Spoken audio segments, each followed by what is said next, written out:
Et vous l'avez d'ailleurs évoqué, vous avez parlé du vote des hommes en uniforme, donc le vote des militaires qui interviendra donc le 12 mars 2026. Et depuis un certain moment, en 2021, il y a eu également un vote comme ça, des militaires, qu'on appelle ça, le vote des militaires. Mais après, ce que les Congolais, je ne sais pas si tout le monde a fait attention, c'est que lorsque les militaires votent, les hommes en uniforme, c'est-à-dire les forces de l'ordre, ou bah, les policiers, les gendarmes, les militaires, le jour où ils votent, le dépouillement ne se fait pas le même jour. Je ne sais pas si ceux qui vont à l'élection, là, ont fait attention. On ne dépouille pas ces urnes-là, on les scelle. Donc les urnes sont scellées. Mais personne ne s'est posé la question, où garde-t-on ces urnes? Qui les garde? Dans quelles conditions? Or, l'élection est organisée par le PCT. Donc, vous comprenez que dès lors que ces soldats votent, on scelle les urnes, on les amène quelque part, là où il n'y aura ni opposants, ni délégués de l'opposition, ni de la société civile. Donc, c'est le PCT. Et là-bas, on bourre ces urnes. Le PCT bourre les urnes.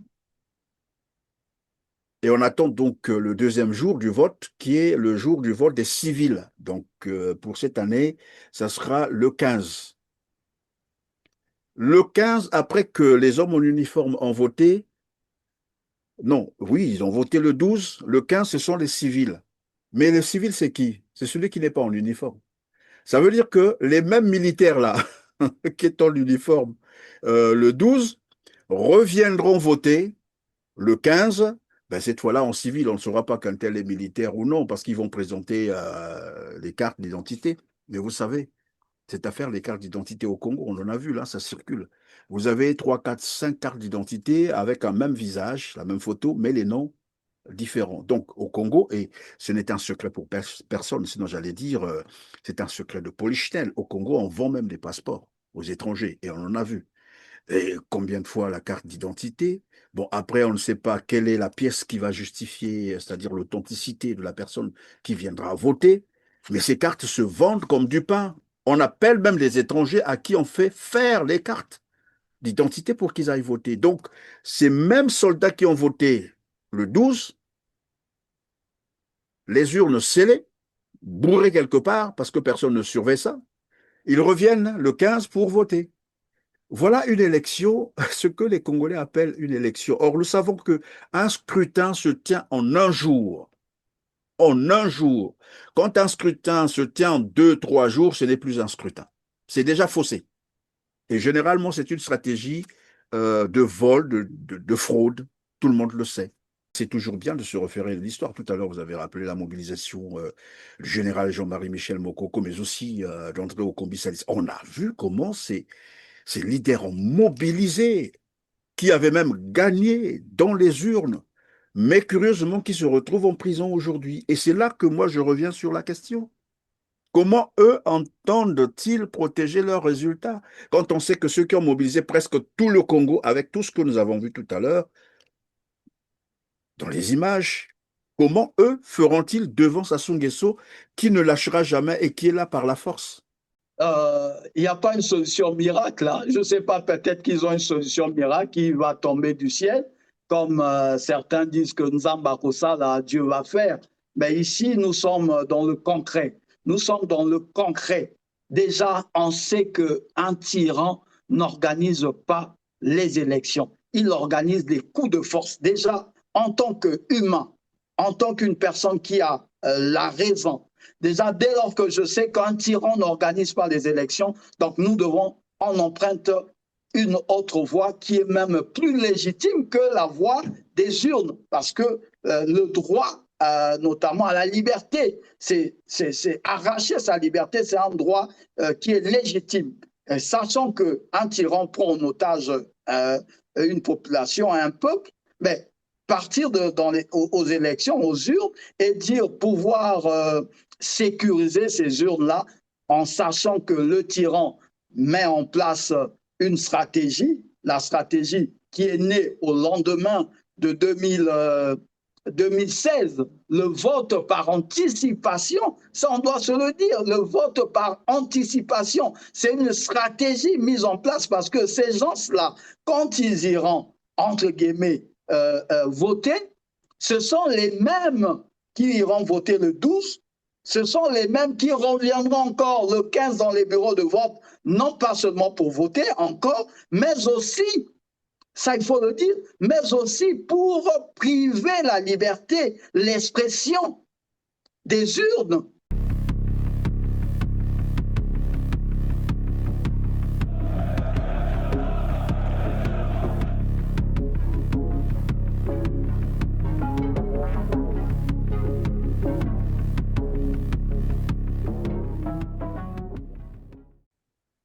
Mesdames et messieurs, bonjour, merci de votre confiance à TLR-TV, R7 et bienvenue dans ce numéro Droit de savoir. Tel un chat, retournons à ses vomissures faute de nourriture, Denis Sassou Nguesso se voit contraint de revisiter des projets partiellement inaugurés entre 2016 et 2021. Une stratégie manifestement conçue pour impressionner l'étranger car les Congolais ne sont plus dupes. En campagne dans la Lekoumou, il a tenté de ressusciter son slogan, vous le savez, l'autosuffisance alimentaire, le robot bien sûr, de nouveaux mots. Il a ainsi rappelé qu'un peuple qui ne produit pas ce qu'il consomme n'est pas un peuple libre. Une déclaration qui, paradoxalement, met en lumière l'état de dépendance presque totale dans lequel Denis Sassou Nguesso a contribué à renforcer et à y maintenir le Congo, livrant tous les pans économiques du pays aux entreprises étrangères.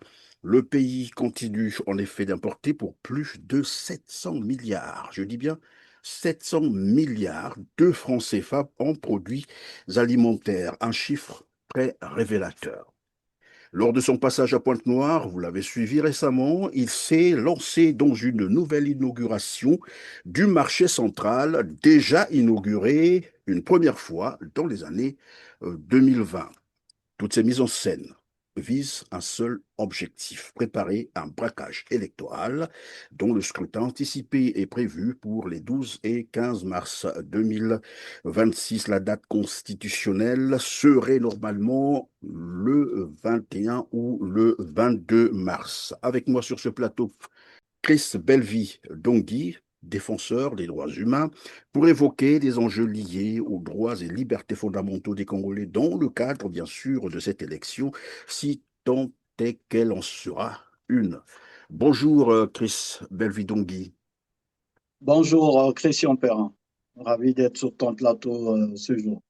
Très heureux de vous retrouver sur notre plateau R7. Alors, Chris Belvidongui, les Congolais sont une fois de plus appelés aux urnes. Je l'ai dit tout à l'heure, les 12 et 15 mars 2026. De façon générale, quel commentaire cela vous inspire? Je dirais ceci, je vais aller droit au but. La situation étant chaotique dans cet état de fait, parce qu'il faut le dire que le Congo n'est pas un État. Le Congo est pris en otage par un système qui est revenu au pouvoir par un coup d'État. Et donc ce système continue à violer les libertés, voilà, les libertés inaliénables, fondamentales dans ce pays. Et donc, il n'y a pas lieu d'être, je dirais, de parler notamment d'une élection, parce que l'élection, je dirais, l'expression libre d'une population ou d'un peuple. C'est ce que veut dire le vote. Mais dans un État caporalisé, où il y a eu un tyran qui méprise totalement les droits à la vie, et donc l'élection ne sert à rien. Donc tous ceux qui y vont, soit sont des complices ou tout simplement des naïfs. Voilà un peu ce que je peux dire, je dirais, de ce qui se passe dans cet état de fait, notamment où nous avons des prisonniers politiques, Jean-Marie Michel Moukoko, Andro Komi Salissa et les autres, les jeunes de Ntsourou également. Merci, Chris Pelvi. Donc, Guy, alors, un État qui ne respecte pas, j'allais dire un gouvernement, parce que après, il faut pas qu'on puisse généraliser tous les Congolais. Un gouvernement qui ne respecte pas les droits humains, vous avez même évoqué tout à l'heure un droit inaliénable, c'est le droit à la vie. Dès lors que ce gouvernement ne peut pas respecter le droit à la vie, pour l'illustration, allais-je dire, il faut juste observer ce qui se passe avec la DGSP où on peut donc tuer des gens, des personnes humaines, à bout portant, en public, sans procès, sans état d'âme. Alors que la vie est protégée et l'État doit protéger la vie. C'est un droit inaliénable. Vous disiez tout à l'heure qu'un État qui ne protège pas ou un gouvernement qui ne peut pas protéger même le droit inaliénable, il faut tout de même se poser la question de savoir si cet État ou ce gouvernement peut organiser une élection transparente, c'est ça? Oui, évidemment, parce que nous ne sommes pas dans un État formel, ça il faut le dire, parce que le Congo est une tyrannie, c'est l'expression libre et transparente se fait dans un État formel. Mais alors que le contexte du Congo, ce n'est pas un État formel. Et donc, cet État, de fait, déjà, on sait, notamment en avant, on sait que dans un tel système, les institutions qui existent sont des institutions de fait, tout simplement pour se faire prévaloir au niveau international que voilà, il y a une assemblée, il y a le Sénat, il y a notamment l'exécutif et tout ce qui s'ensuit derrière. Mais dans un tel État, on sait que le principe de la liberté d'expression n'est pas respecté. Et donc, le vote étant plus un principe également, un droit, euh, notamment de la libre expression, parce que c'est la population qui octroie son pouvoir vis-à-vis d'un représentant ou d'un citoyen qui ira le représenter dans les institutions. Mais il s'avère que dans cet État, de fait, cela ne se fait pas. Il n'a qu'à voir ce qui se passe dans ce pays-là. On voit, tout à l'heure, vous l'avez souligné, notamment les violations au droit à la vie. Nous le voyons, où on tue les citoyens au vu et au su de tous, en plein air.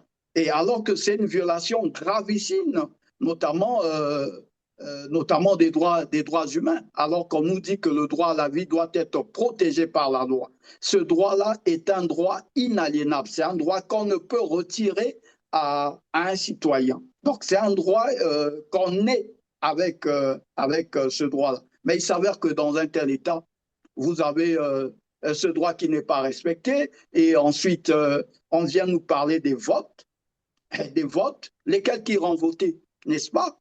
Les populations, est-ce que c'est ceux qui sont, excusez-moi, je ne me moque pas des morts, parce que je suis bantou, est-ce que c'est ceux qui sont à Mancampagne ou à Itatolo ou je ne sais pas où qui iront voter?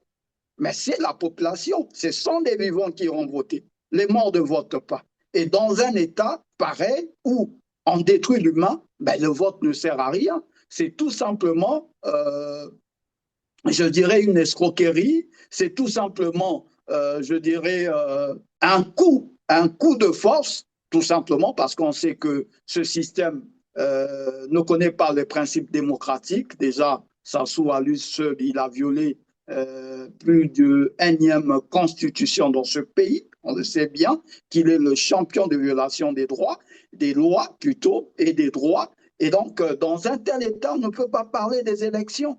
C'est de l'utopie. Je dirais, c'est même de l'absurdité. Parler des élections dans un tel état de fait. Voilà un peu ce que je peux dire.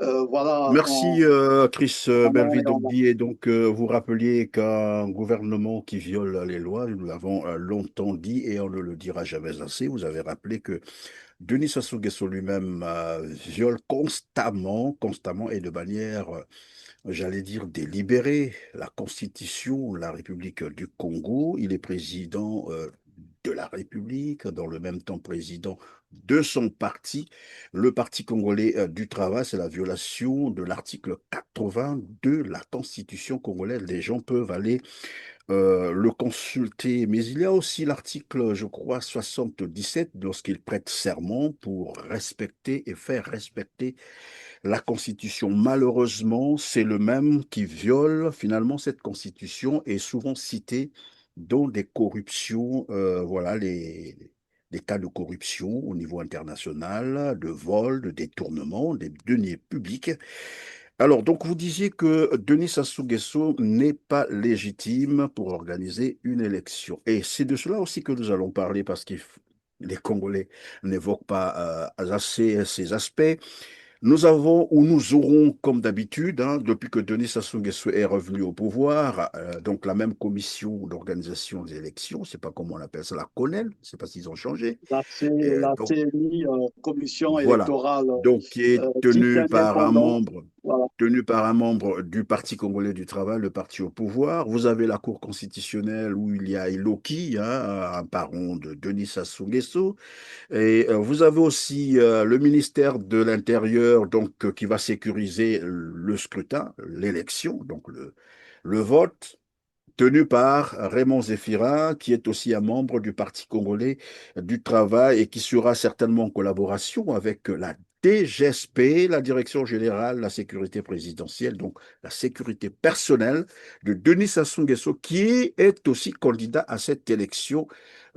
Et puisque le BOA a dit ils vont sécuriser, ils seront là, s'ils vous voient dans la rue, vous contestez, vous allez les croiser, contester chez vous, manifestez chez vous, faites les marches chez vous, faites vos réunions chez vous, mais si vous dérangez les voisins, comment il appelait ça, nuisance sonore, alors là, la loi va s'appliquer, la loi au BOA va s'appliquer. Et donc, on comprend que c'est un scrutin verrouillé par le PCT. Alors, vous disiez tout à l'heure que vous ne comprenez pas qu'il y ait d'autres candidats supposés de l'opposition qui prendront part à cette élection. Bon, là, il y a des aspects qu'il faut tout de même nuancer. Mais si jamais ils exigeaient des conditions de transparence et que cela leur était garanti, à ce moment-là, ils peuvent aller au scrutin. C'est de la stupidité, excusez-moi le mot. Pourquoi je le dis? Parce que c'est vouloir faire une chose et s'attendre à un résultat contraire. On sait bel et bien C'est ce un qui se peu de passe la dans ce... folie, comme disait Voilà, c'est Albert Einstein. évidemment recommensurable, c'est ce qu'on peut dire. Bien que je suis un acteur des droits humains et aussi membre et coordonnateur d'un mouvement citoyen Ras-le-Bol, ben, je suis aussi collaborateur du général Jean-Marie Michel Moukoko. Donc, je peux aussi dire, parce que j'ai accompagné et j'ai été dans l'équipe de, notamment de cabinet du général Jean-Marie Michel Moukoko qui est en prison. Donc, j'ai aussi à dire par rapport notamment à ces élections-là, parce que 2016 découlait d'un contexte de mobilisation. Alors que de nos jours, avec tout ce qui se passe, il n'y a pas un contexte là. Il n'y a pas un contexte de mobilisation. Et donc, je Mais s'il n'y a dis pas, à pardon, s'il n'y a pas un contexte de mobilisation, est-ce parce qu'il a été étouffé par les crimes qui se déroulent actuellement ou par la répression ou pourquoi est-ce qu'il n'y a plus ce contexte-là? Avant de répondre, Chris Belvidongui, on va proposer un extrait, évidemment, de la campagne de Jean-Marie Michel Mokoko et on revient sur le plateau. Suivez.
Voilà, alors Chris Belvidongui, vous disiez que qu'il n'y a pas le contexte de mobilisation et je vous posais donc la question de savoir pourquoi. Est-ce parce qu'il a été étouffé, parce que les Congolais ont été intimidés par l'opération en cours ou que se passe-t-il concrètement? Évidemment, nous avons une montée de répression, depuis 2015, dont nous avons perdu pas mal des aînés, pas mal des camarades également, quand on parle de Kalakala et bien d'autres, et des portés disparus. Et donc, ce contexte-là ne fait que monter du jour au lendemain depuis 2016. Vous allez constater qu'en 2021, nous avons un candidat aux élections présidentielles qui est mort le jour même du scrutin, et sans compter les gens qui ont été emprisonnés, donc dont je faisais partie pour atteinte à la sécurité d'État. Et l'opinion totalement caporalisée, vous allez constater que les médias au Congo n'existe plus quasiment. Vous n'avez qu'à voir ce qui se passe dans ce pays aujourd'hui. La majeure partie des journalistes deviennent des conseillers en communication notamment Des membres du gouvernement des ou membres du de... gouvernement. Ils accompagnent même certains. Donc, c'est ce qui est malheureux. Vous avez l'opinion qui est caporalisée et s'ensuit aussi ce qui se passe dans le département du Poul. Ce qui se passe dans le département du Poul. Et depuis 2016 jusqu'à nos jours, et récent, avec notamment l'opération dite en luttant contre, soi-disant, la délinquance juvénile et en notant la vie, notamment aux populations, au su et au vu de tous, alors que c'est une violation gravissime, notamment des droits humains, parce que ce sont des exécutions extrajudiciaires. Il y a une forme de mise en scène quand même, on croit deviner ça dans ces images. Des arrestations de personnes qui sont suspectées, vous venez de le dire, de crimes. Qu'est-ce qui pose problème là exactement? En fait, il y a plusieurs choses. D'abord, toutes les personnes suspectées n'ont pas été forcément arrêtées. Il se trouve que plusieurs d'entre elles ont été directement exécutées et abattues donc, en pleine rue, en plein jour. Sur les vidéos qui circulent, notamment sur TikTok, je le disais, il y a des dizaines d'entre elles montrent peu ou prou le même scénario. C'est une personne est en train de filmer, il y a une foule, elle se fraye un chemin à travers cette foule et il se trouve que cette foule est regroupée devant, pardonnez-moi pour les détails, mais devant un cadavre qui gît dans une mare de sang. On vous montrera évidemment pas les passages de ces vidéos qui montrent ces cadavres. Donc c'est complexe de localiser avec précision ces vidéos qui sont souvent filmées dans des quartiers périphériques que ne répertorient pas forcément bien les logiciels de cartographie. Mais ce qui est établi, parce qu'il y a des témoins, il y a des ONG et même les autorités en sous-main qui le reconnaissent, c'est que plusieurs de ces personnes qui ont été abattues sont des personnes qui étaient suspectées d'être des bébés noirs, d'être des Kuluna, et qui se retrouvent donc abattues en pleine rue. Et leur cadavre est ensuite laissé dans l'espace public sous les yeux d'enfants. Les veillées mortuaires ont été interdites. Enfin, tout ça participe quand même à la polémique. Un de nos observateurs a été témoin d'une de ces exécutions. Il a demandé de garder l'anonymat, et je vous propose de lire quelques extraits de son témoignage. Il dit: j'ai vu une patrouille de la DGSP débarquer. Ils étaient une dizaine dans un pick-up, tous armés, certains avec des kalachnikovs, d'autres avaient d'autres mitraillettes. Ils étaient tous cagoulés. Ils se sont arrêtés devant une maison. Ils ont interpellé un jeune, l'ont sorti dans la rue, l'ont allongé par terre et lui ont mis une balle dans la tête. Et on peut dire ça apparente au crime contre l'humanité. C'est ce que se passe aujourd'hui au Congo. Et donc, quand on voit tout ce contexte-là, et où la sortie de M. Oboa, que j'ai du mal même à appeler par général, parce que je me pose la question, il est général de quelle armée? Parce que l'armée, dans un état normal, est un militaire prête serment pour défendre notamment la nation. Donc la nation qui défend les populations. Mais excusez-moi, un pseudo-général qui vient pour menacer publiquement, c'est du jamais vu au monde, publiquement, toute une population à leur dire que non, vous n'avez pas droit de manifester. Alors qu'il oublie que la population, c'est le souverain primaire, c'est lui qui détient le pouvoir. Donc, il peut le retirer et le donner à qui il veut, même sans pourtant passer par la voie, je dirais, la voie des urnes. Parce que quand une population est prise en otage, elle a ce droit de pouvoir se manifester notamment son désarroi, manifester son opinion afin de se libérer parce qu'il est pris en otage. Donc, dans un tel état de fait, je dirais, parler des élections, c'est de l'utopie. Je réitère encore, c'est de l'utopie. Ou soit on est complice, ou soit on veut tout simplement avoir une place au soleil et ensuite finir dans le trou à ras dite assemblée. Voilà, parce que c'est En ça. sorte, Chris Belvidongui, vous êtes en train de dire que finalement, l'opération qui a été lancée, c'est depuis septembre dernier, sous fausse bannière de lutte contre le banditisme, et finalement qui s'est avéré des crimes, j'allais dire assassinats de masse, puisque aujourd'hui on parle de plus de 400 personnes exécutées, des corps profanés, confisqués, enterrés dans des fosses communes et des portées disparues. Vous avez même évoqué le pool où on a vu encore une fois de plus cette unité aller voilà, créer des troubles, les gens sont morts. Et c'est ce climat finalement qui a plombé la mobilisation des Congolais pour un changement radical au Congo-Brazzaville, alors que tout le monde était déjà presque unanime pour dire non, non, non, ce pouvoir doit partir parce que on va pas, peut-être aujourd'hui, ce n'est pas à l'ordre du jour, de revenir sur la mégestion, j'allais dire, l'échec total de ce pouvoir dans la gestion, bien sûr, des affaires publiques. Et donc, vous pensez que cette opération avait été lancée savamment conçu, préparé pour dissuader les Congolais, c'est ça. Ben, bien évidemment, c'est une stratégie mise en place par un système tyrannique. Vous allez, il n'y a rien de nouveau. Je veux inviter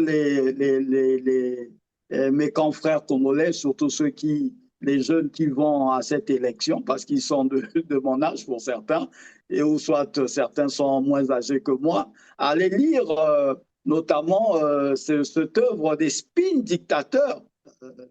C'est un bouquin qui est sorti il n'y a pas très longtemps et elle dit tout, la manipulation de l'opinion. Donc ça fait partie de la stratégie de la manipulation et de la caporalisation, je dirais, de l'opinion, afin de tenir le peuple en esclavage. C'est ça la stratégie mise en place, parce que nous avons vu venir cette stratégie dès l'entame de la mise en place d'une quelconque, on dira, une brigade soi-disant de lutte contre les terroristes. Ça a commencé comme ça et au sein de la DGSP et nous avons vu venir. Cette brigade a une mission de tenir l'opinion, d'intimider la population.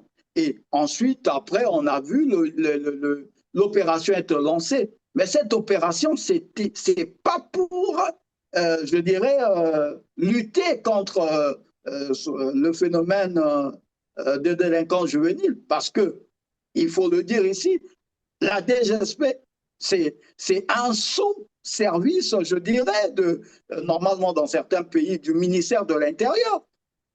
Et donc, cette DGSP a pour mission de protéger notamment le président de la République, je dis dans un état formel, hein, de protéger le président de la République et ses hôtes et sa famille.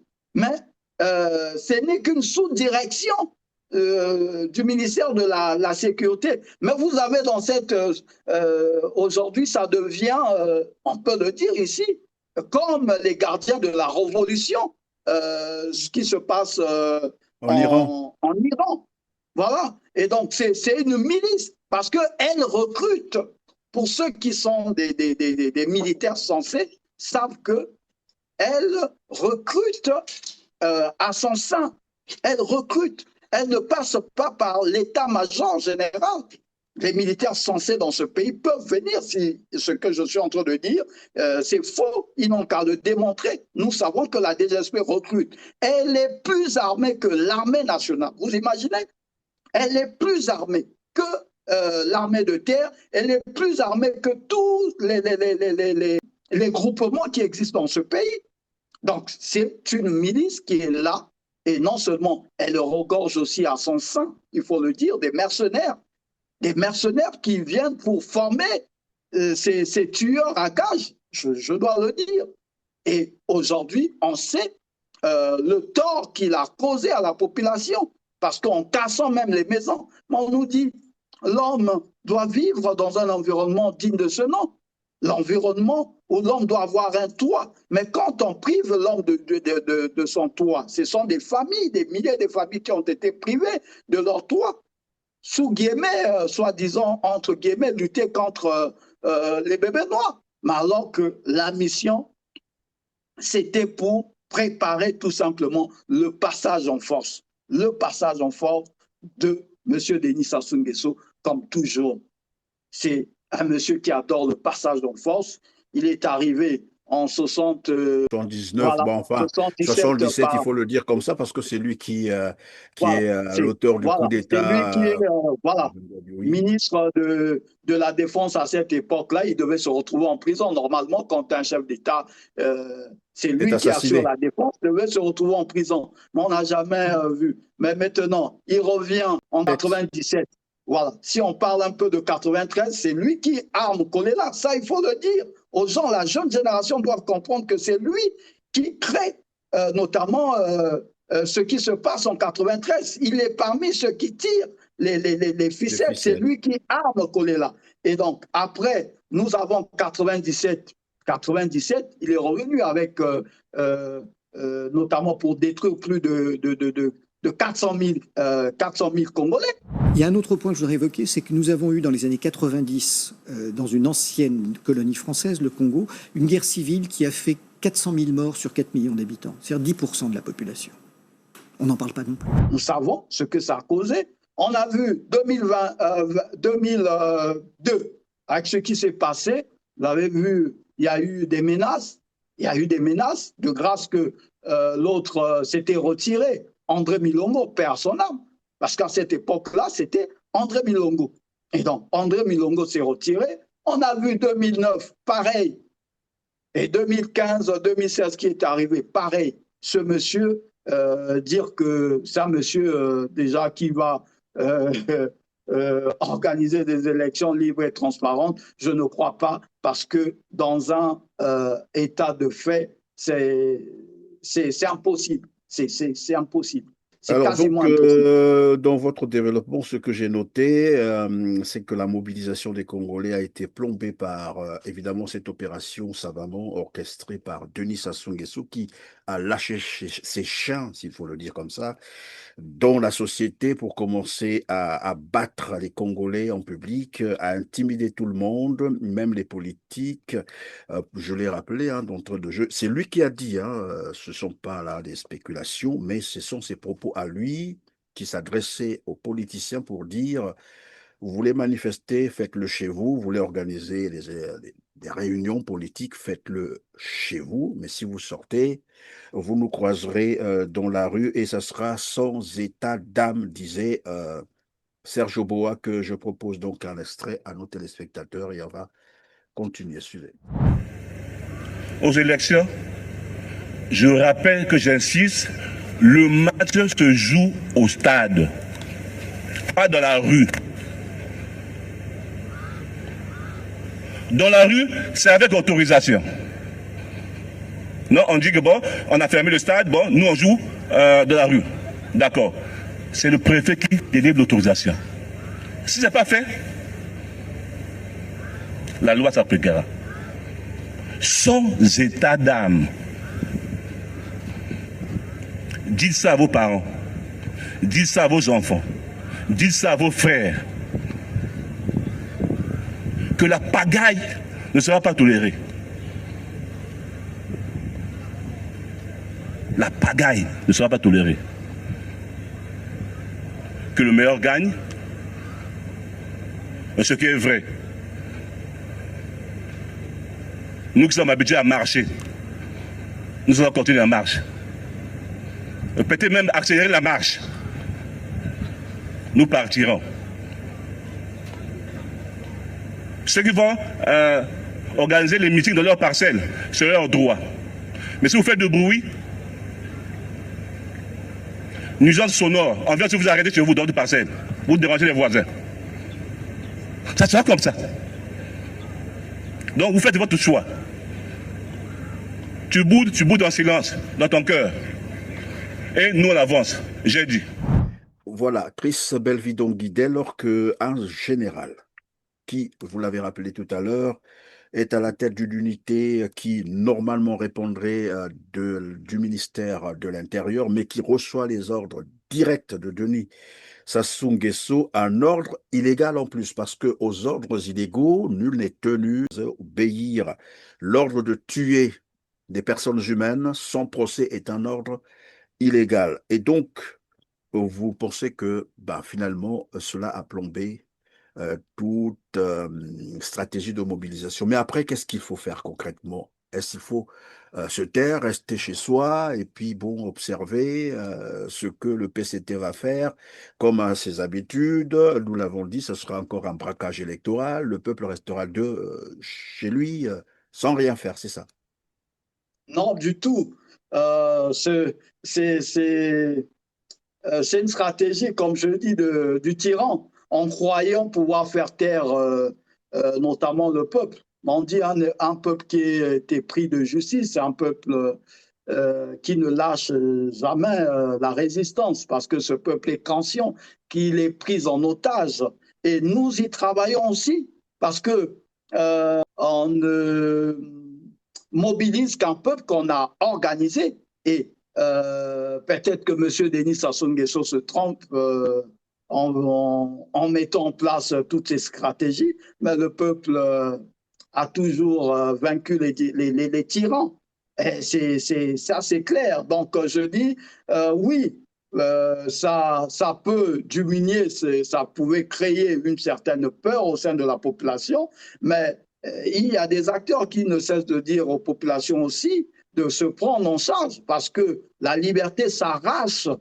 La liberté, elle ne se négocie pas. Et donc, si une personne vous prive de liberté, il faut l'arracher, parce que la liberté, c'est inaliénable à un peuple. Et la Déclaration universelle des droits humains est claire à ce point. Quand un régime ou un système prend en otage ou un système répressif, la population a le droit de s'autodéterminer. La population a le droit de prendre ses responsabilités afin de foutre dehors ce système. En 1991, la population congolaise l'a fait. C'est ce qui a conduit à la conférence nationale. Donc, je dirais, il n'y a rien de nouveau sous le soleil. C'est possible de dégager et la population congolaise est consciente. On voit comment ce que les Congolais s'expriment aujourd'hui. Les Congolais sont conscients que leur liberté, ce ne serait pas dans les urnes, c'est en dégageant M. Sassou et son chien de garde Serge Oboa. Voilà.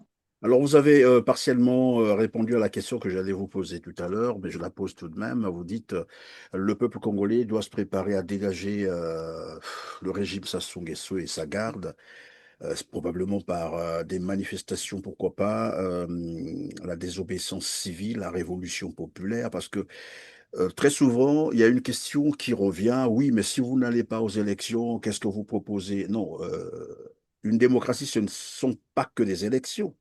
La démocratie, c'est tous les droits compris, et bien sûr un droit de se mobiliser, de désobéissance civile, d'insurrection populaire. Tout ça, c'est contenu dans la loi et dans la Constitution, la révolution populaire pour un peuple qui estime qu'évidemment, en face de lui, il y a un régime répressif, comme vous l'avez décrit d'ailleurs tout à l'heure. Et parce que à ce niveau-là, mais ce que j'ai constaté, c'est que la plupart des politiciens que nous recevons sur notre plateau, peut-être ailleurs aussi, puisque je regarde souvent aussi les autres médias, n'abordent jamais cette question-là. Est-ce qu'on peut penser que c'est par peur ou par ignorance? Jamais ils abordent d'autres aspects, évidemment, du droit d'un citoyen, bien sûr, de se débarrasser d'un régime quand il ne peut plus le faire par vote parce que le vote est verrouillé. Il y a bien d'autres voies, d'autres stratégies, mais aussi reconnues par J'allais dire les textes internationaux, parce que nous savons également que lorsque les textes nationaux sont faibles, on fait recours aux textes internationaux. Et dans les textes internationaux, nous connaissons l'article 35 de la Déclaration des droits de l'homme et du citoyen de 1793 qui stipule en substance, lorsque le gouvernement ne respecte plus les droits du peuple, eh bien, le peuple a le droit. Le droit, bien sûr, donc l'insurrection devient un droit. Un droit Voilà, inaliénable. voilà, pour le peuple et pour chaque entité du peuple. Portion du peuple. Pourquoi est-ce que les politiciens congolais n'abordent jamais ces questions-là? Tous viennent pour parler élection qui est en réalité une fausse élection, comme disait Albert Camus.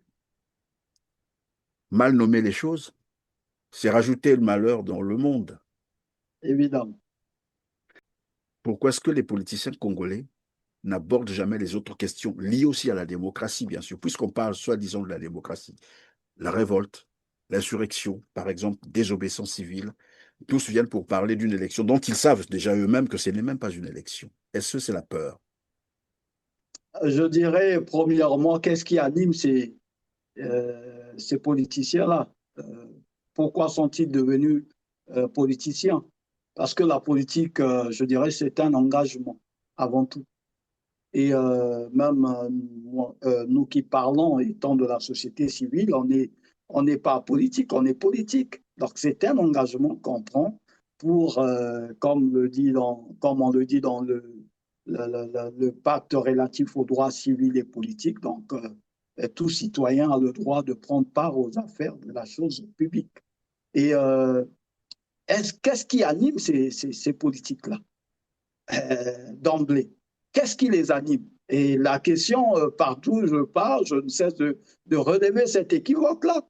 Certains se sont engagés, nombreux se sont engagés tout simplement pour s'enrichir.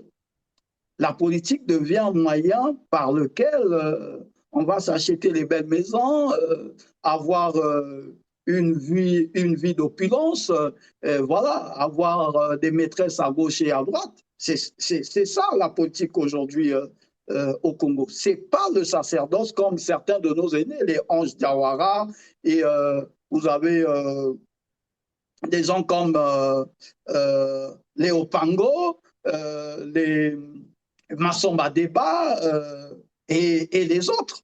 C'est plus le cas aujourd'hui. Nous avons des gens qui arrivent déjà avec des idées arrêtées. Leur objectif, c'est devenir député. C'est pas qu'il y ait le changement. C'est pas être une valeur ajoutée au sein de cette société qui est en péril et qui est totale. Donc leur objectif, c'est paraître en étant politicien, ensuite prendre notamment part notamment au partage de ce gâteau, parce qu'il faut le dire que le Congo devient comme un gâteau d'anniversaire, donc chacun veut prendre part. Vous avez dit sur les plateaux, on voit certains jeunes qui commencent par dénoncer, et la suite, dans 2 matins, qui se retrouvent voilà, avec ces mêmes gars qui font semblant de dénoncer, mais après, quand ils sont connus, et voilà, ils se retrouvent.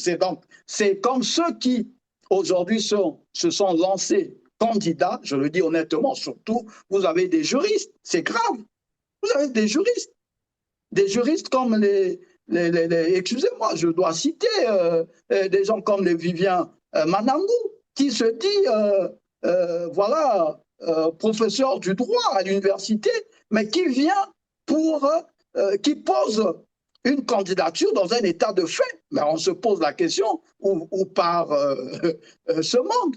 Un juriste devait bien peser les mots, parce qu'il sait que le vote, c'est un droit. Mais si déjà les droits inaliénables ne sont pas respectés, est-ce que je peux aller participer à une telle élection ou à des coups de force?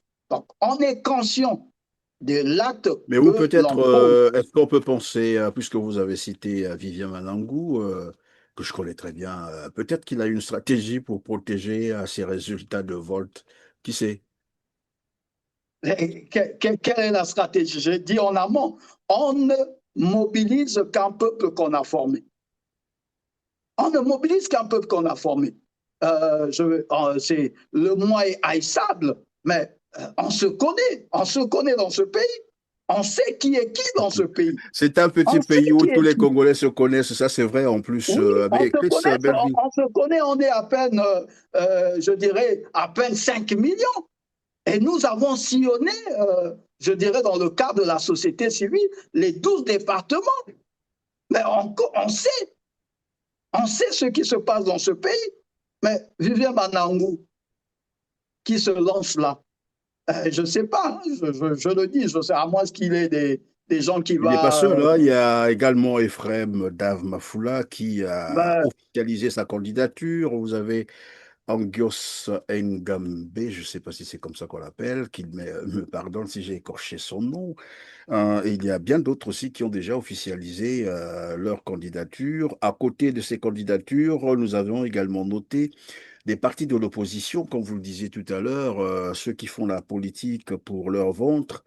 Ce qui a paru quand même, ce qui paraît, puisque c'est en cours là, mais vraiment paradoxal, c'est de voir certains partis de l'opposition se retrouver, dont les responsables de ces partis, hein, se retrouvent sur la liste de la nomination je sais pas, du cabinet de campagne, c'est comme ça qu'on a intitulé ça. Des membres, des responsables de la campagne de Denis Sassou Nguesso. Et là, on voit d'ailleurs les responsables, par exemple, du MCDDI. C'est bien curieux.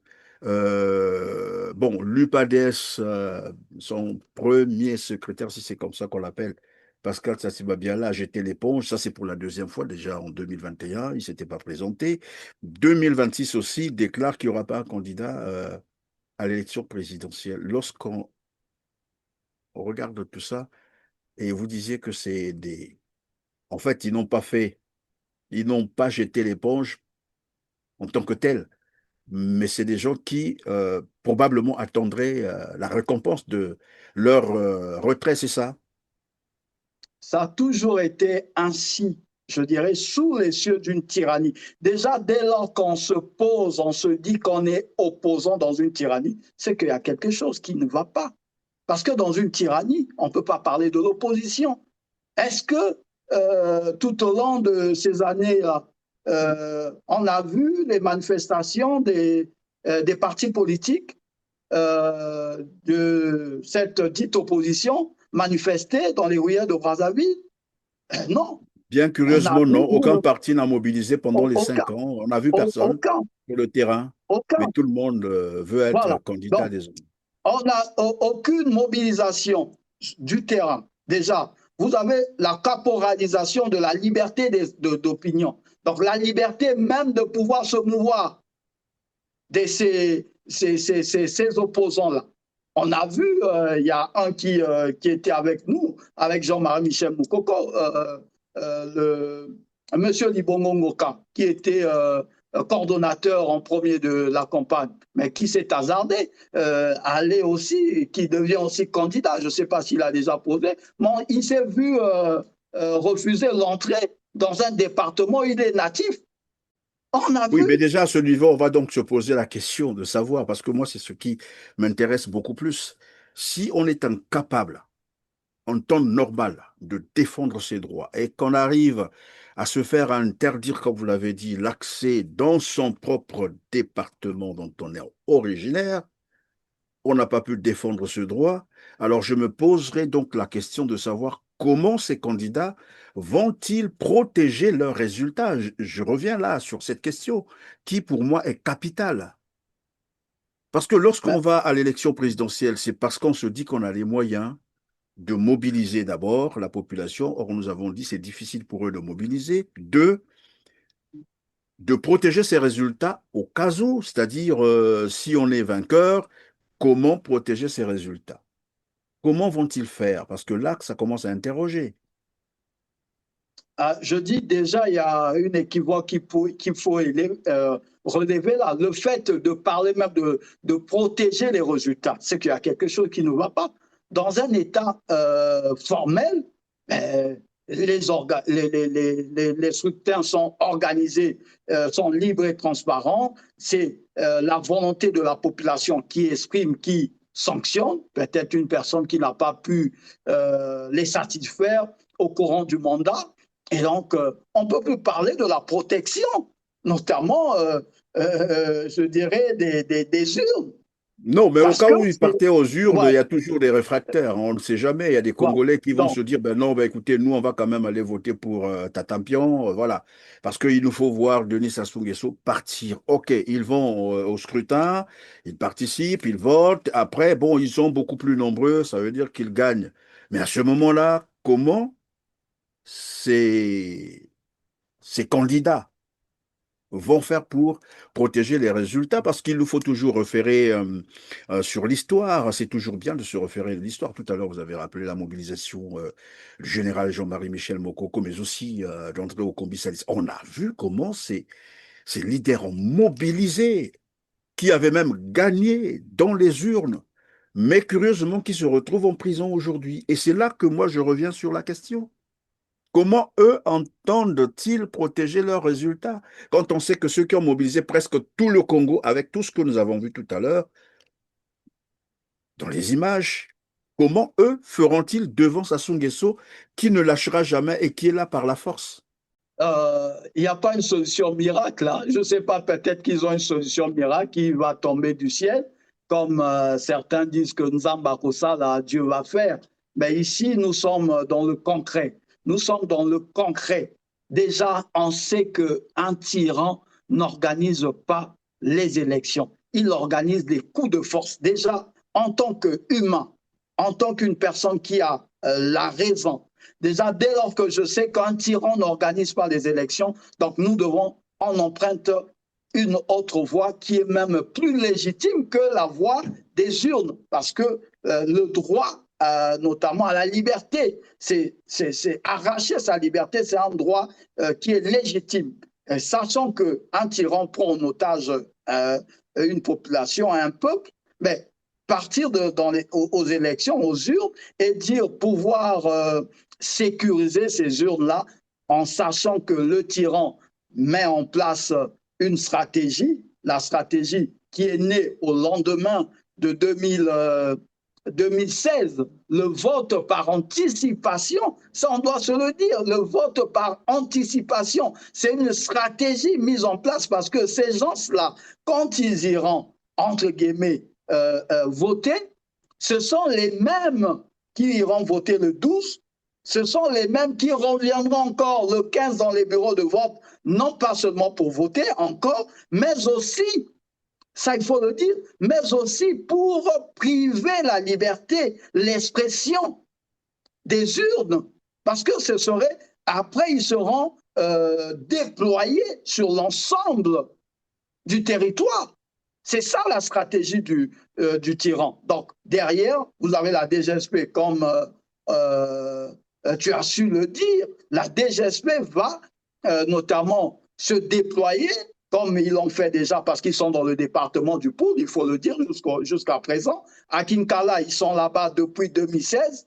Ils ont une base à Kinkala. Vous voyez encore, je dirais, une sous-direction qui est notamment responsable de la sécurité d'un chef d'État, mais qui a une base à Kinkala. On se pose mille et une questions. Qui a une base, je dirais, à 45, à Igné. Ceux qui connaissent à 45, ils ont une base. Qui a une base à Tchambicho. Donc, quand on voit tous ces contours-là, partir à une élection avec un tel système, c'est aller tout simplement reconnaître les résultats. Comme vous avez parlé de DAF, il était DAF Manfoula, il était le premier à reconnaître les résultats de M. Denis Sassou Nguesso en 2021. Et Angios également. Tout ce monde-là, ils iront tout simplement reconnaître les résultats. Leur objectif, je le dis. En fait, ils iront pour tenter de légitimer voilà, reconnaître, donc légitimer. Et ce que je dirais ici, leur objectif, c'est finir dans ce trou à rat, appeler assemblée, ou soit devenir ministre, ou je ne sais pas quoi. C'est aller tout simplement faire le figurant, je le dis, je pèse bien le mot, si lui qui pense que non, ben, ce que je suis en train de dire en tant qu'acteur et défenseur des droits humains est faux, le plateau de M. Christian Perrin est Il est libre, ouvert. hein. Je suis prêt à débattre avec les éléments que j'ai à ma disposition et en tant que collaborateur d'un candidat aux élections présidentielles. Jusqu'à aujourd'hui, il peine en prison. Il est en prison pour 20 ans, pour avoir seulement participé à une élection. C'est du jamais vu au monde. C'est du C'est jamais du vu au jamais monde. vu.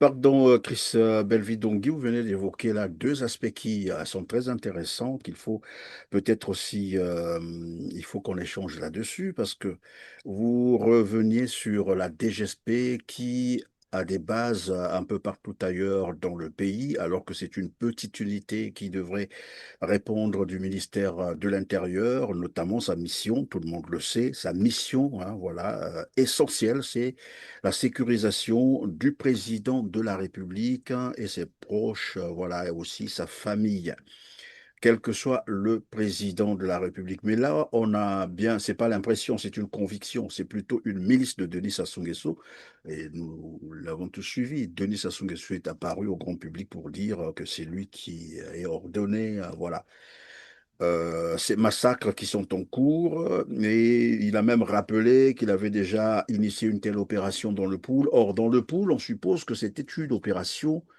militaire, donc une expédition punitive militaire, et ne pouvait engager l'armée que le chef d'état-major général ou le ministre de la Défense. Or, là, on apprend que finalement, Sassou à une milice qu'il utilise à ses fins à lui, donc la DGSP. Et c'est cette DGSP que vous rappeliez tout à l'heure qui dispose des bases militaires un peu partout dans le pays. Alors moi, ma question, c'est que nous sommes en train de voir, hein, je ne sais pas, ils n'ont pas encore fini leur mission, puisque la mission apparemment est encore en cours. Hier encore, j'apprenais qu'ils ont tué quelque part.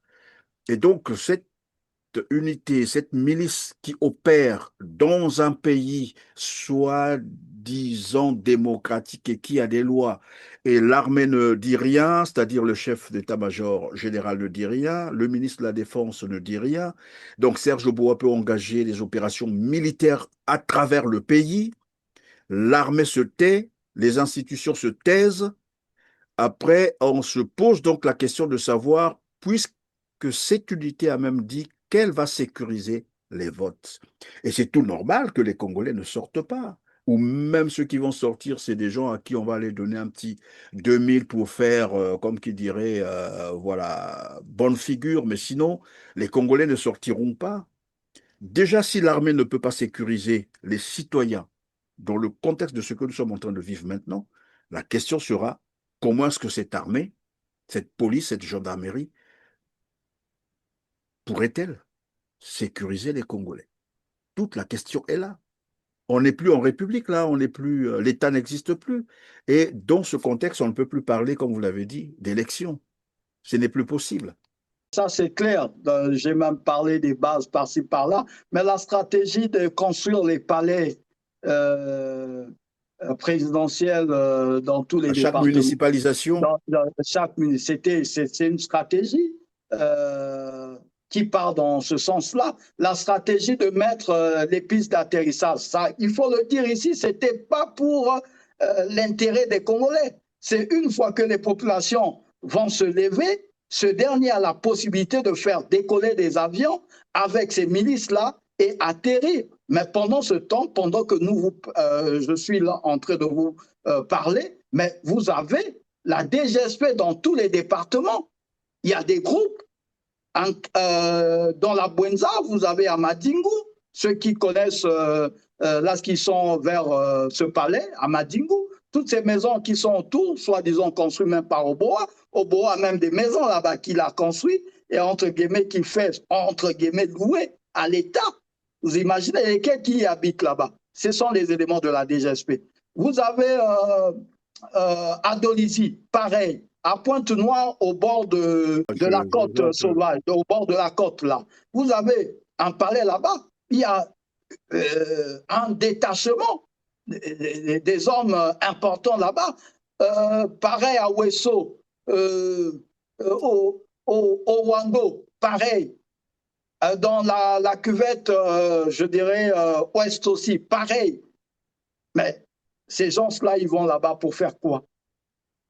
Mais c'est des stratégies mises en place pour contrer une fois que si la population se levait rapidement pour étouffer, notamment l'œuf à ne pas Alors, s'éclater. bien sûr, on peut être assuré, si Sydney, aucune dictature, j'allais dire, hein, aucun régime répressif, soit-il, aucune tyrannie n'a vaincu un peuple debout, ça tout le monde le sait. Et aujourd'hui, le constat au Congo, c'est que tout le monde, finalement, pense que bah, c'est la seule stratégie qui va marcher parce que ils ont compris que les élections avec Denis Sassou Nguesso, bah, voilà, c'est une entourloupe, c'est un mensonge. Et les Congolais ne sont plus dupes, ils le savent que les élections ce sont pas des élections. Sassou ne peut pas organiser une bonne élection.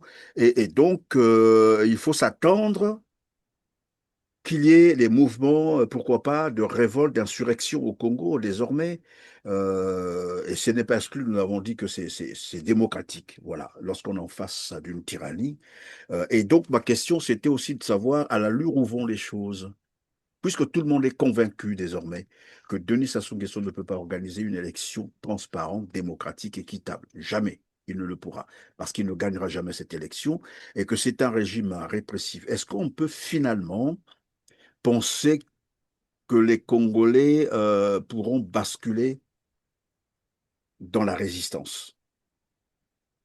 Bien évidemment, puisque nous y sommes dans cette résistance depuis 2015, hein, une résistance accrue au détriment de nos vies. Ça, je ne parle que des acteurs, mais il y a aussi euh, les populations aussi qui aujourd'hui résistent. Il y a une vidéo qui circule où nous voyons, notamment c'est dans la Sangha, où euh, la population d'un village a pris en otage un tracteur qui voulait aller saccager la rivière. La population a pris en otage, dit non, mais on ne va plus accepter cela.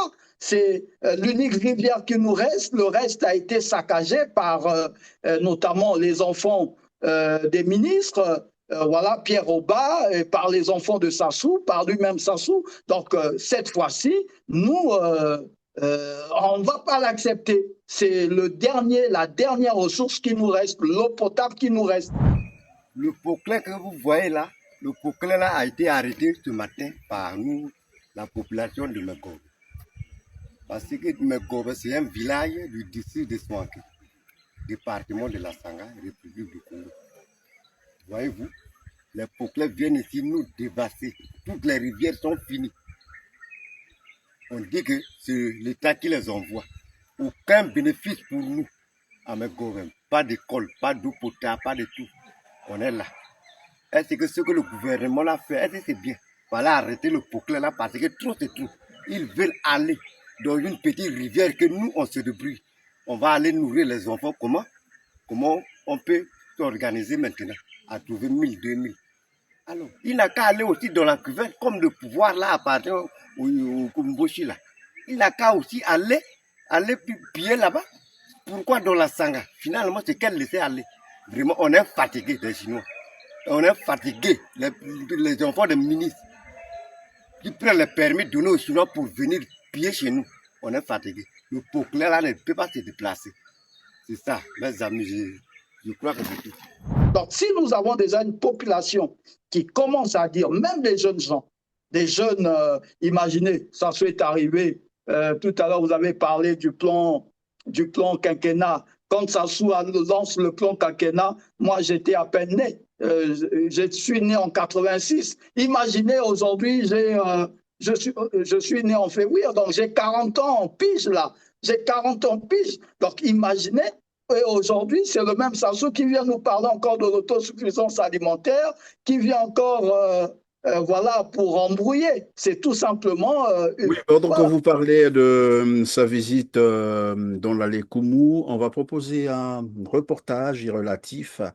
Et ce reportage sera suivi, bien sûr, d'un coup de gueule des, j'allais dire, agriculteurs de ce département qui se sont plaints. Vous verrez bien qu'il y a deux tableaux qui s'affrontent. Là où Denis Sassou Nguesso vient faire, comme d'habitude, ses petites mises en scène pour dire, voilà, l'agriculture, ça marche, les gens ont adhéré, autres, ainsi de suite, avec tout le commentaire de ce reporter. Et la suite, vous verrez que tout ce que Denis Sassou Nguesso a raconté n'est que mensonge parce que la réalité est bien difficile. Suivez. Au moment où les producteurs agricoles, les jeunes, les femmes, les hommes âgés aussi, surtout les jeunes, voilà, je suis très fier de vous, où le monde agricole, avec l'appui du gouvernement, a adhéré à la directive, s'est mobilisé fortement. Les résultats sont là. C'est les autres, on achète. Regardez les pourritures. Regardez les bacs là, les pourritures de la Lékoumou. Voilà. Nous sommes venus vendre ici parce que nous nous sommes dit, ce que nous plantons chez nous, il faut venir nourrir les parents. Regardez les dégâts. Regardez tous ces dégâts-là. Regardez tous ces dégâts-là. Voilà.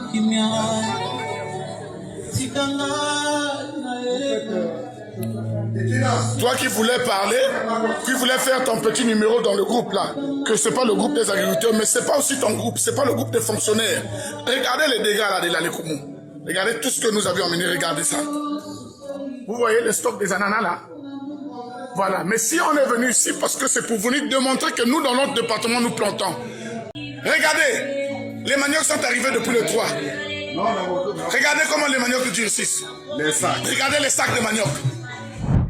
Voilà, Chris Dongui. Alors, les populations ont démontré que, puisqu'on nous a parlé d'une foire de l'agriculture, Sassou est allé visiter, mais la suite, vous avez vu, ce monsieur qui est en train de gueuler, en train de montrer les produits, comment les produits pourrissent. En réalité, les Congolais, c'est des grands agriculteurs. Tout ce qu'ils ont besoin, c'est que l'État construise les routes, les infrastructures pour évacuer ces produits. Et vous verrez comment les Congolais travaillent. Les Congolais travaillent. Là, on a vu un exemple là. Voilà comment les produits pourrissent. Tous ces efforts que ces jeunes font, ou ces populations font, partent comme ça, en fumée. Et Denis Sassou Nguesso revient sur, voilà, comme vous l'avez dit tout à l'heure, son slogan d'autosuffisance alimentaire. Vous étiez presque bébé à ce temps-là, vous avez dit. 40 ans, vous avez grandi. Et il vient encore, voilà, vous pomper les oreilles, comme qui dirait, avec son slogan autosuffisance alimentaire. Et qu'est-ce que ça vous dit, 5 ans de plus, de ce monsieur à la tête du Congo? Je dirais 5 ans de plus, c'est irréaliste. Nous, population du Congo, des 12 départements, là je m'adresse aux Congolais, nous ne devons pas l'accepter. Que Sassou fasse ses élections, qu'il le fasse, notamment son coup de force comme il a l'habitude de faire. Nous ne sommes pas là. Nous devons tout simplement avoir dans notre tête que nous devons le faire partir coûte que coûte. Parce qu'aucun des tyrans n'a vaincu une population qui se met debout. Aucun tyran dans le monde n'a vaincu une population qui prend ses responsabilités. Tout à l'heure, vous avez abordé la question sur l'agriculture.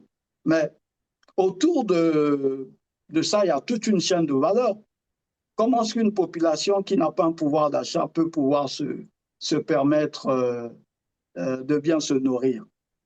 Et le pouvoir d'achat, il n'y a pas un pouvoir d'achat. Le Congolais vit à moins $1. Moins $1, donc on dira, je peux dire 50 centimes ou bien 80 centimes d'euros.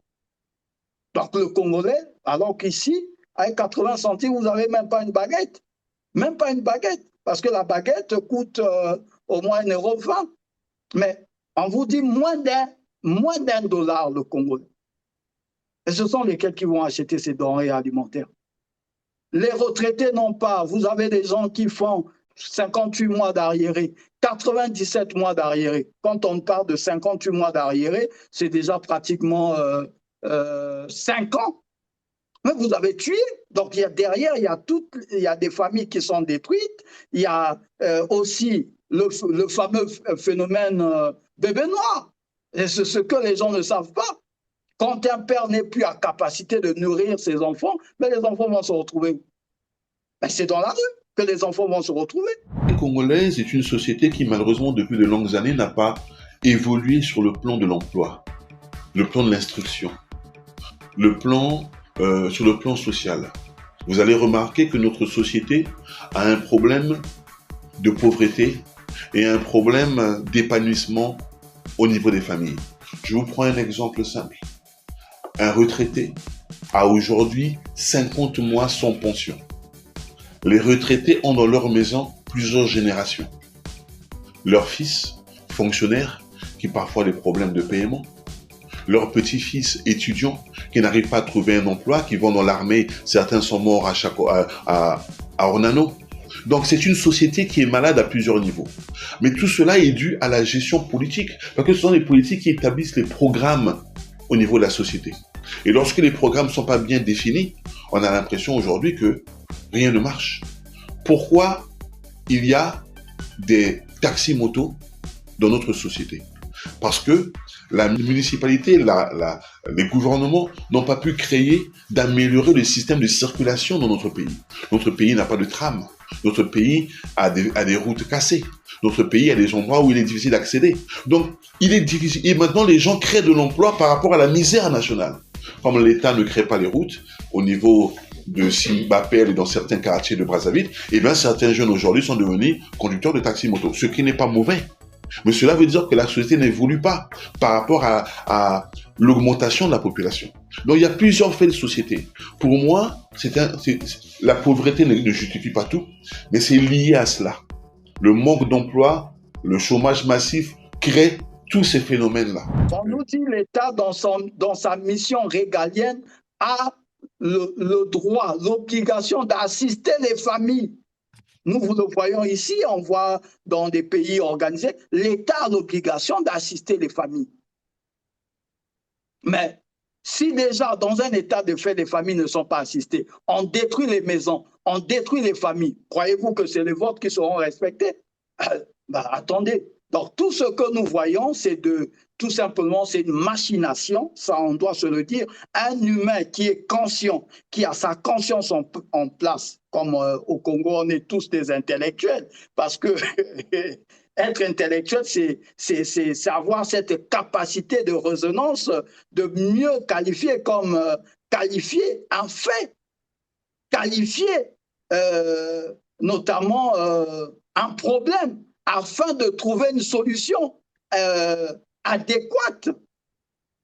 C'est ça, être intellectuel. Mais aujourd'hui, au Congo, qu'est-ce qu'on voit? Des gens qui vont assister, qui pensent qu'en le faisant, on aura un autre résultat. Je ne pense pas. Le résultat, c'est chaotique. Non, c'est une folie. Voilà. Je reprends ici. Ce n'est pas moi, en fait, je ne qualifie personne de fou, mais je reprends ici l'expression d'Albert Einstein qui disait faire la même chose, répéter les mêmes choses pour prétendre avoir les résultats différents. C'est vraiment une folie. Après, il faudrait que les gens viennent nous démontrer le contraire. On va à la fin de cette émission. Je veux dire ceci, c'est une stupidité consciencieuse. Donc, on est conscient de l'acte qu'on est en train de poser. C'est un acte qui ne va rien produire. On s'attend à un échec, mais quand même, on le pose. C'est une stupidité consciencieuse. On est conscient. C'est ce qui se passe au Congo avec tous ces pseudo-politiciens, je le dis honnêtement. Voilà. Bon, heureusement qu'il y en a encore sur qui on peut compter au Congo. Tous ne sont pas vraiment stupides, mais il y en a vraiment les vrais stupides. Et les Congolais, de toute façon, je l'ai dit, hein, ils sont plus dupes. Ils savent qui fait quoi, qui est qui au Congo. Vous l'avez même rappelé d'entrée de jeu que les Congolais se connaissent. C'est un tout petit pays. Hein. Voilà, on va donc terminer cette émission par cette question, je pense. Et vous l'avez d'ailleurs évoqué. Vous avez parlé du vote des hommes en uniforme. Donc, le vote des militaires qui interviendra donc le 12 mars 2026. Et depuis un certain moment, en 2021, il y a eu également un vote comme ça, des militaires, qu'on appelle ça, le vote des militaires. Mais après, ce que les Congolais, je ne sais pas si tout le monde a fait attention, c'est que lorsque les militaires votent, les hommes en uniforme, c'est-à-dire les forces de l'ordre, ou les policiers, les gendarmes, les militaires, le jour où ils votent, le dépouillement ne se fait pas le même jour. Je ne sais pas si ceux qui vont à l'élection, là, ont fait attention. On ne dépouille pas ces urnes-là, on les scelle. Donc les urnes sont scellées. Mais personne ne s'est posé la question, où garde-t-on ces urnes? Qui les garde? Dans quelles conditions? Or, l'élection est organisée par le PCT. Donc vous comprenez que dès lors que ces soldats votent, on scelle les urnes, on les amène quelque part, là où il n'y aura ni opposants, ni délégués de l'opposition, ni de la société civile. Donc c'est le PCT. Et là-bas, on bourre ces urnes. Le PCT bourre les urnes. Et on attend donc le deuxième jour du vote, qui est le jour du vote des civils. Donc pour cette année, ça sera le 15. Le 15, après que les hommes en uniforme ont voté, non, oui, ils ont voté le 12, le 15, ce sont les civils. Mais le civil, c'est qui? C'est celui qui n'est pas en uniforme. Ça veut dire que les mêmes militaires là, qui sont en uniforme le 12, reviendront voter le 15.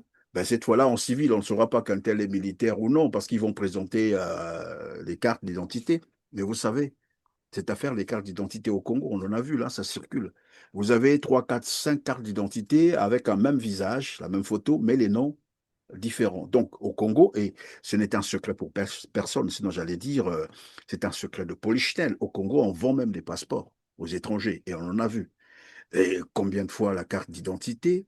Bon, après, on ne sait pas quelle est la pièce qui va justifier, c'est-à-dire l'authenticité de la personne qui viendra voter, mais ces cartes se vendent comme du pain. On appelle même les étrangers à qui on fait faire les cartes d'identité pour qu'ils aillent voter. Donc, ces mêmes soldats qui ont voté le 12, les urnes scellées, bourrées quelque part, parce que personne ne surveille ça, ils reviennent le 15 pour voter. Voilà une élection, ce que les Congolais appellent une élection. Or, nous savons qu'un scrutin se tient en un jour. En un jour. Quand un scrutin se tient en 2, 3 jours, ce n'est plus un scrutin. C'est déjà faussé. Un scrutin qui se déroule en 2 jours est une fraude. Avérée, et c'est démontré.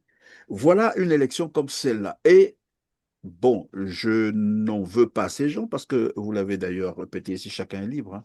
C'est aussi ça. La liberté de chaque personne qu'il faut respecter. Donc, il y a des gens quand même qui vont se présenter candidats face à Denis Sassou Nguesso, qui a déjà scellé ses résultats, voilà, depuis le vote des militaires. Après, il viendra vous les lire notamment par Raymond Zéphirin Mboulou, l'inamovible ministre de l'Intérieur, qui viendra encore nous lire les résultats. Lorsque j'ai dit ça, Sydney, quelle conclusion tirer? La question, c'est qui scelle les urnes? Je dis c'est le PCT. Voilà. C'est le PCT, bien sûr. Qui scelle les urnes. On sait déjà que dans un tel état de fait, oui, les institutions ne sont pas formelles. Et donc, nous avons un monsieur comme Bouka, qui est en même temps parent de Sassou, président de la commission, entre guillemets, dite l'inamovible président de la commission. Voilà. Lui encore, il est du PCT. Voilà. Nous avons un certain Sefa Sewangui qui se dit de la société civile étant complice. Ça, ici, il faut noter tous les acteurs de la société civile qui sont complices qui font venir notamment les observateurs de certains pays. Oui, voilà, ces observateurs qui ont toujours déclaré globalement positif. Voilà. Donc, nous avons M.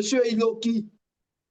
De la Cour constitutionnelle, de la Cour constitutionnelle. Qui est parent de Sassou, qui valide les résultats. Voilà, qui valide à la Cour constitutionnelle, qui se dit cette Cour, on voit où on voit des violations gravissimes des droits humains. Je pense que si nous étions dans un État formel, je pense que la Cour constitutionnelle devait intervenir parce que c'est les violations d'un droit qui est un droit fondamental, le droit à la vie, qui est Oui, mais violé. pendant que vous le dites, là encore, vous allez Voilà. beaucoup plus loin, Voilà. Sidney, vous allez beaucoup plus Voilà. loin. En 2021, vous avez rappelé tout à l'heure, il y a un candidat qui est décédé le jour Qui est même décédé. du scrutin, Voilà. Guy Brice Parfait-Kolela. Or, l'article 70 de la Constitution dit quoi? Lorsqu'un candidat est empêché le jour du scrutin, le scrutin s'annule. On reprend le scrutin. Mais il se trouve que M. Iloki a validé une telle élection, alors qu'un candidat est décédé le jour, le 21 mars même, le jour du scrutin. Et Denis Sassou Nguesso s'est autoproclamé. C'est le même monsieur qui sera encore là, c'est Iloki là.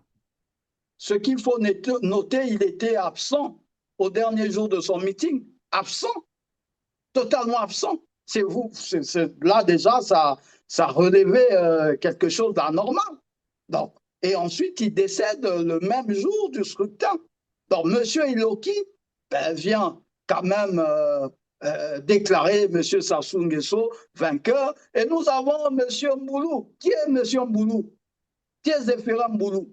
C'est celui qui vend les passeports.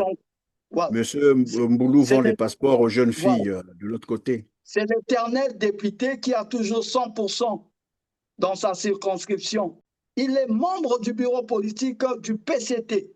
Donc, Mboulou, membre du bureau politique du PCT, celui qui est à la CONEL, commission électorale, il est membre du bureau politique du PCT. Il le dit également, et au sein du PCT. Allez-y comprendre, est-ce qu'ils vont proclamer une autre personne à la place? Je ne pense pas. Donc, c'est pour vous dire que c'est tout simplement une façon pour eux de pouvoir, puisque j'ai parlé des spin dictateurs, c'est tout simplement une façon pour se faire voir au niveau international. C'est ça, c'est tout simplement ça. Sassou s'en fout des Congolais. J'aimerais le dire ici, j'aimerais le dire au peuple congolais, il s'en fout éperdument de vous, de votre devenir. Il s'en fout de vos souffrances. Pendant que nous parlons, il y a des quartiers au Congo où les gens ne peuvent pas circuler. Monsieur Christian Perrin, je vais vous envoyer des images. Il y a des quartiers au Congo où les gens ne peuvent pas circuler. Vous avez des tuyaux, notamment des pipelines de conduite d'eau qui sont explosés à la belle étoile. Vous avez des endroits où dans les hôpitaux, les gens meurent, les conditions sont néfastes. Ils s'en foutent des Congolais. Et donc, comme c'est un monsieur qui s'en fout des Congolais, nous aussi, nous devons faire autant. On doit s'en foutre de lui. La meilleure façon, c'est de le dégager de là. Le dégager, c'est un droit. C'est un droit. Même étant politique, on le sait. Même étant politique, on le sait que quand lui-même, il a dit en 96 ou 97, quand il parlait de la légitimité du pouvoir de Lissouba. Il dit que Lissouba ne pouvait pas organiser des élections, c'était un pouvoir légitime, illégitime plutôt. Mais lui aussi, il est illégitime. Et donc, il viole, étant président du Parti congolais du travail, comme le dit notre aîné Clément Mirassa, mais il viole déjà la loi. Donc, il est illégitime. Il est en même temps président du Parti congolais du travail et président de la République. Il est illégitime. Donc, ce monsieur, je dirais, en toute chose, il est illégitime. Donc, un illégitime, il faut le dégager de là. Nous sommes des Bantous. Nous sommes des Bantous dans nos us et coutumes Bantous. Quand il y a un monsieur qui fout le bordel dans un village ou dans une société, on le dégageait, on le chassait. On le chassait du village. Je pense que Christian Perrin, vous le savez. Monsieur Sassou, je dirais, c'est un Ndoki il faut le chasser, il n'a pas le droit de vivre dans la société congolaise. J'assume mes propos parce qu'il a détruit des milliers de vies des Congolais. Et jusqu'à aujourd'hui, il continue à le faire. Un Ndoki, on le chasse. Ndoki, Bengi Sakae.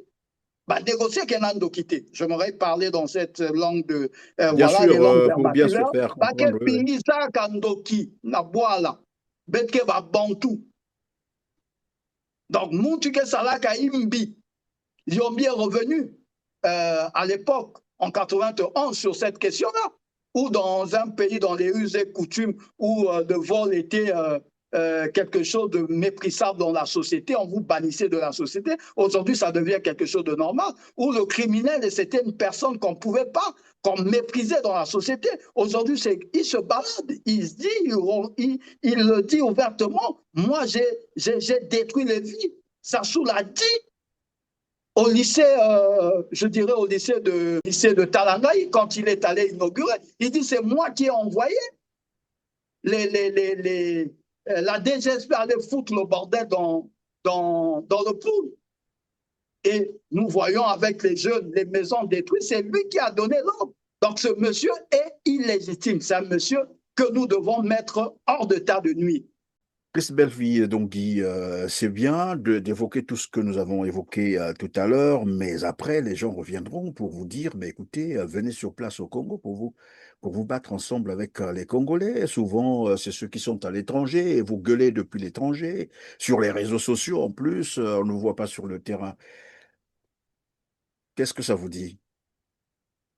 Je dirais tout simplement merci Christian pour cette question qui est une question aussi vraiment très importante que nous devons étayer la lanterne des Congolais parce que ça revient de temps en temps. Un peuple sans conscience historique et patriotique n'est que ruine d'une nation. Et surtout pour ceux qui s'engagent dans la sphère publique, il faut connaître l'histoire de son pays. Il faut être pétri de l'histoire de son pays et de cette conscience patriotique. Je pense que c'est une question utopique.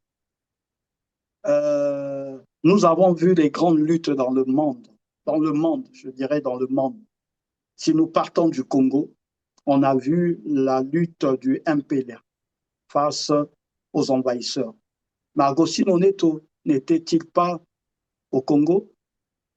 Amical Cabral n'était-il pas en Guinée Conakry où il avait séjourné pendant un bon moment? Nous avons vu ceux de l'AMC. Certains se sont retrouvés en Zimbabwe. Certains se sont retrouvés proches de, notamment en voyant les Samora Machel qui soutenaient également. Voilà. Et on a vu Myriam Makeba de l'autre côté qui mettait la pression en tant qu'ambassadeur culturel qui s'était réfugié au niveau de la Guinée équatoriale. Et le Shah de l'Iran n'était-il pas en exil en France? De Gaulle, pour la libération de la France, ne s'est-il pas retrouvé un moment à Londres où il a même déclaré à cette époque-là, où il disait, après la fin de la Deuxième Guerre mondiale, où il était en train de dire que la République n'était pas à Paris, mais la République était à Londres, quand on voulait les coller, notamment les crimes de Vichy. Un moment à Brazzaville où il a lancé le message à Brazzaville. Voilà.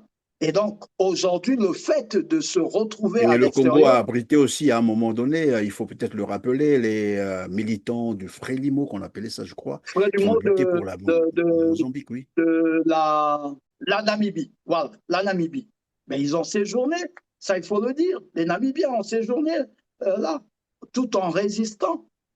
Et aujourd'hui, ceux qui sont pour certains à l'extérieur, ça il faudrait qu'on se le dise, ce sont des hommes qui ont posé des actes au Congo, des actes dignes de ce nom. Certains sont restés en prison, nombreux, parce que la lutte, on ne le mène pas dans un cercueil. Il faudrait être vivant pour rassurer les autres.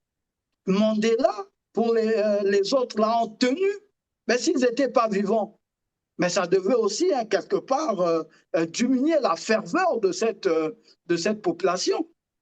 Et donc, nous, en tant qu'acteurs, nous avons la possibilité, à un moment à l'autre, quand on se sent plus ou plus en danger, parce que ça peut diminuer la ferveur nationale de ceux qui s'engagent, de se retirer. Mais cela ne dit pas qu'en étant à l'extérieur, qu'on n'a pas ce droit-là. On a le droit de continuer le combat, parce que le combat face à une dictature, c'est à tous les niveaux. C'est sur le plan diplomatique également et sur le plan national. Mais à plus sur le plan national, parce que le plan diplomatique ne vient qu'après.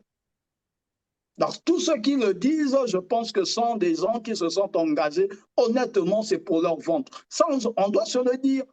Se sont engagés pour leur ventre. Ou simplement des naïfs ou des ignorants, parce que de non, toute mais façon... ce n'est pas de l'ignorance, c'est conscient. Parce qu'on ne peut pas tout le temps revenir sur ça.